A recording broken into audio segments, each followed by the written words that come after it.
This is the continuation of the lecture on geocoding for St. Charles Community College Introduction to GIS. So we have completed the first part of the geocoding process by getting the reference table and our address table and our address locator all completed and ready to go. We did the geocoding process and we ended up with 7 of them that matched and 2 of them that did not match. So now we need to go through the process of understanding how to make some connections for the ones that did not match. You will occasionally get some that are tied, and that just means the computer found 2 and it couldn't choose which one, so you do that. So just to familiarize you with this new dialog box, in the top we have each one of our records. Our status field here will tell you M for matched. It would say T if there were any tied. And then if we scroll down a little bit here, we'll find the 2 that are unmatched at the bottom. And of course those will be the ones that we will be interested in. If you make a selection in the little gray box on the left here, you'll see that the bottom screen changes. This is where it identified all potential matches. It usually chooses the one that has the best score, although you can go into your options and increase or decrease what score is acceptable to you. Maybe, for example, it found one that was only 80% correct, and if you did not allow 80% to be useful, then it would not choose that, and so on. So you can make those adjustments there. But we'll go to our unmatched ones. You'll see that if we scroll through our data here, this particular record is listed at 7801 Highway N. It's the Youth Activity Park and I have Dardian Prairie here. We'll see that the match that it gives us is for a place called Alley, Missouri, and the score is only 11. So that is a very, very low score and probably is not correct. It has identified a few. If you go to your map, whatever is in your choices box down here will be highlighted here, so that if you chose to, you could just select one of these and then identify it as a match, and it would make that connection for you. But none of these are good enough for us, so we're going to keep looking.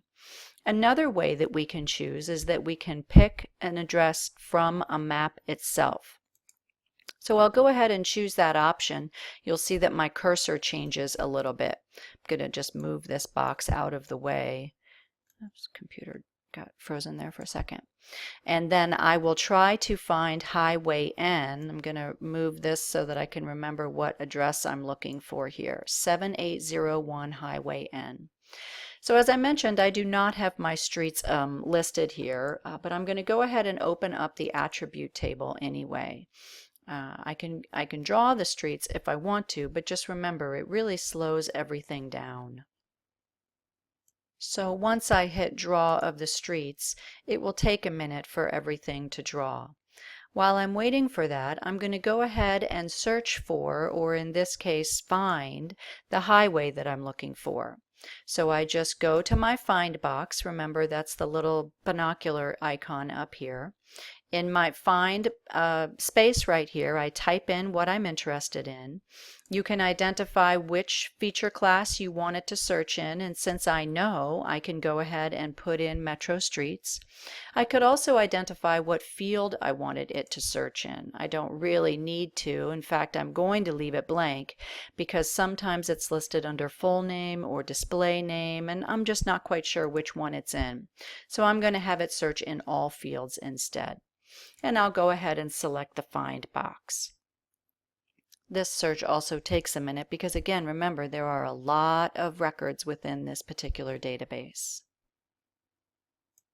Once it finds some matches, it will go ahead and list all of the highway ends that it finds within that list for me.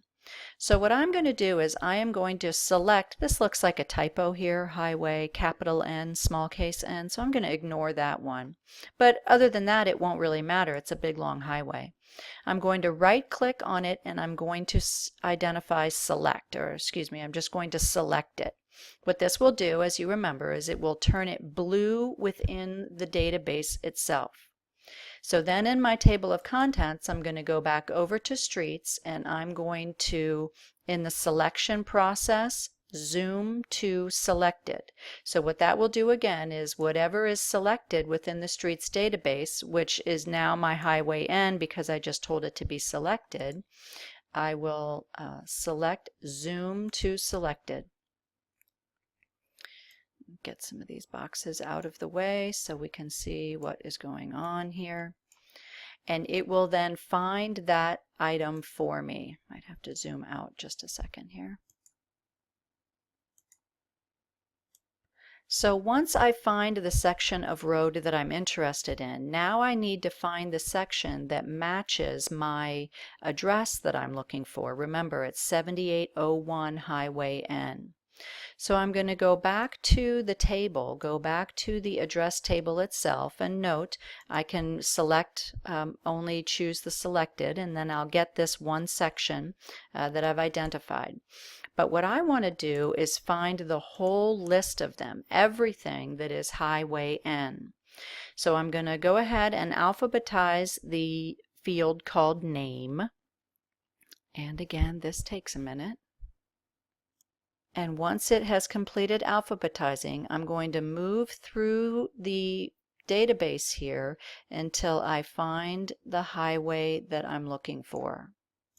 And eventually I find it. Here it is, Highway N. And what I want to do is make a selection of all of the Highway N's. So I select the first one, which it already is, and then I scroll down to the end of the Highway N list, which again, there are quite a few of them. I don't want Highway double N, I just want to the end of Highway N. I'll select my Shift button and click that last one, and so now I have all of them selected. I can go ahead and Shift so that I only see that one, which will help a little bit. Then I'm going to move over in the database to where the addresses are, and I'm going to write my left from and my left to, and I'm going to look for the address that I'm interested in. In this case, it's 7801.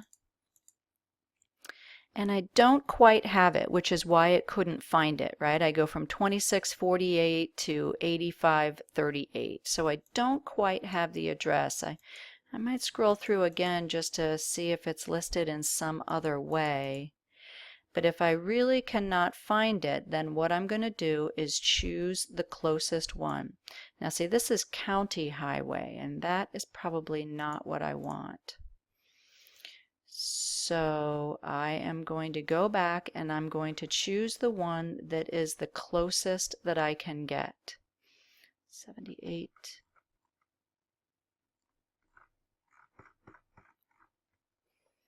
And you might have to play around with this a little bit, right? State Highway N. That probably is the grouping that I'm interested in. So I'm going to pick the closest one of State Highway, which looks like this one. So now what I want to do is go back to my map and find out which one is highlighted. So I'm going to zoom out a little bit so that I can see all of the sections here.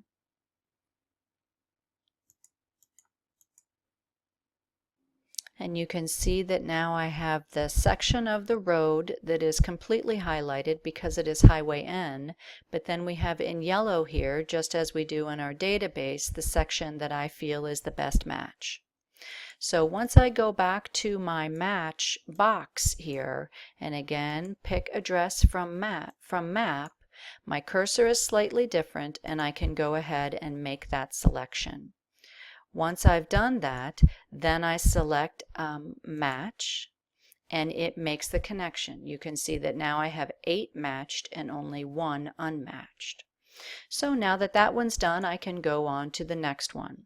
So each one you might have to do in a different way. Some you can pick from the address. Sometimes it might just be a typo, and if you recognize the typo, you can make the connection here. Sometimes, for example, this last one that we have is 4600 Highway 94S is the way that it's put into the database, but in the reference table it's S Highway 94. So even though really that's the same thing, it did not recognize it. So in that case, if I want that one, I just select it and again select match. It automatically makes the match for me. I now have 9 matched and 0 unmatched. So once I'm finished with whatever changes or options I want to correct or make here, I go ahead and close that dialog box.